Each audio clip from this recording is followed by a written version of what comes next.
So I finally did it. I made a YouTube channel.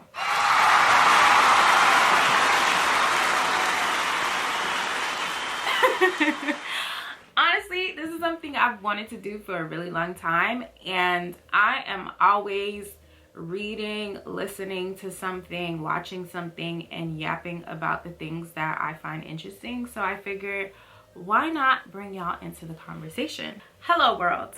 If you're new here, which duh, this is my first video, hi, my name is Jessica, and welcome to my little corner of the internet.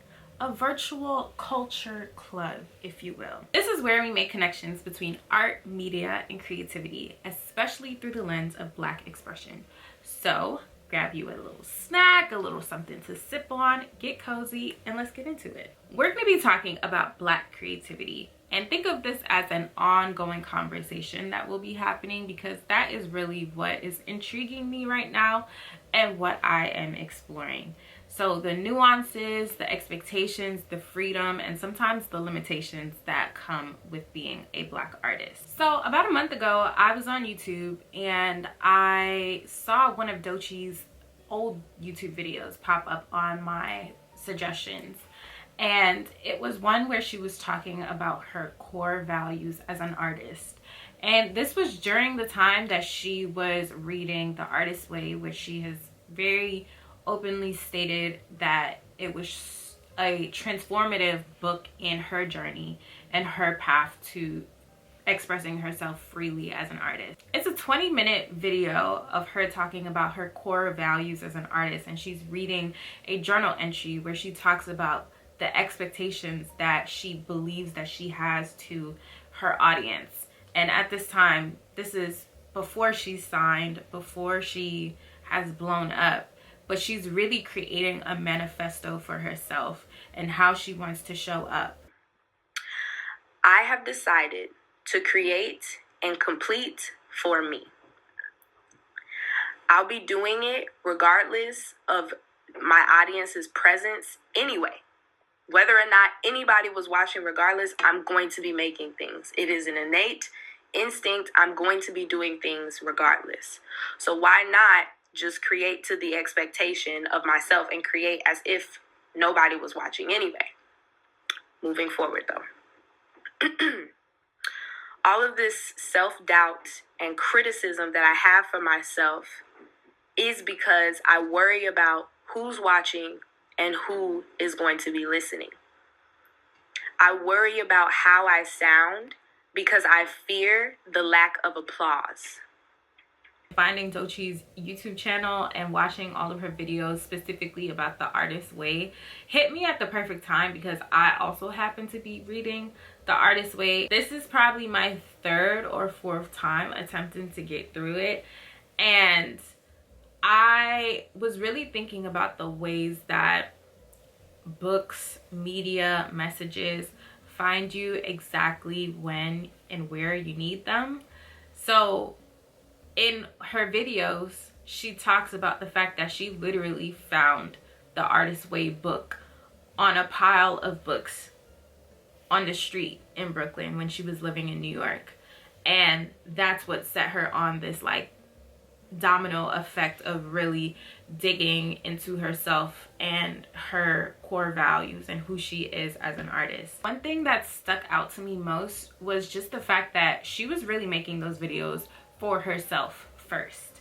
And there would be times in the videos where she would like catch herself and she would be like about to censor herself in a thought that she had, like, maybe this is too much, maybe I shouldn't say this. And then she'd be like, nah, this is for me, I'm gonna say it. Like, this is for me to look back on. What Doechii displays in her videos is one of the most important parts of being an artist: honesty, vulnerability, and being able to create without the burden of how you will be perceived by your imagined audience. It's so exciting to see and very, very inspiring. So definitely suggest checking out her YouTube channel in general, but I will link down that specific video. The fact that Denal is a River is one of Doechii's most successful songs to date says a lot about what the community and the world is needing at this time, in terms of needing to relate to somebody who's real, needing humor, needing to have some sort of familiarity. That is why I feel like her music has been so universal and so widely respected, both from like the older generation and the younger generation. Because for the older generation, it's something that is paying homage to the traditions of hip-hop. She talks a lot in her interviews about being a student and that being super important and influential in the way that she presents herself as an artist, the way that she dresses, the collared shirts and the ties and the glasses. Like, it is all very intentional. For many Black artists, there's this expectation to pull directly from your lived experiences, and when you do, sometimes it's perceived as too much or too raw. And when you want to step outside of any of that, it's too experimental, it's not relatable. Another video that I was watching recently was this comedy actress roundtable that was Quinta Brunson and a few ladies from SNL and other popular comedy shows. And Quinta was talking about the fact that Abbott Elementary is like pulling from her experiences and her mom's experiences as a teacher, but she doesn't always want to do that. Like, she has aspirations and dreams of making something animated like a Bluey that is just joyous and simple and happy. I do wonder if it'll become a struggle to try to make things that aren't about me. Another thing that was interesting with making Abbott is it is inspired by my mom's story, but I don't believe that's what makes it good. I study comedy. I do this. It's a good comedy because I like comedy. I hope that I don't have to get caught in the trap of being the source material, because I don't want to be the source material forever. I don't think there's freedom in that. Like, if I'm supposed to keep making shows or movies about myself, that is so limiting, and it goes into what we're talking about. I don't want to keep excavating my soul to make things, and I think it has become an expectation for people of color, and it's not an expectation for white people, white men. But I think for a lot of Black women, they're like, give us your insides. Yeah. And I don't want to do that anymore. If I want to make a show about a dinosaur, I want to be able to make a show about a dinosaur. And not a black dinosaur, just like a green dinosaur. There's this expectation that Black stories need to be rooted in trauma and struggle, especially in this climate. But what about fun? Really brings up the questions of, why can't we just be? Why can't our art simply exist across whatever genre it is as freely as everyone else's? I was watching Sly Lives, which is a new documentary by Questlove. It's called Sly Lives, aka The Burden of Black Genius. It's on Hulu, and it's about Sly Stone, who was the lead of Sly and the Family Stone, which was a really groundbreaking rock funk band in the 70s. They were known for being progressive, for being a multiracial, multi-gendered band during the early 70s, when that wasn't really common. And there was so many things going on in terms of race relations in America.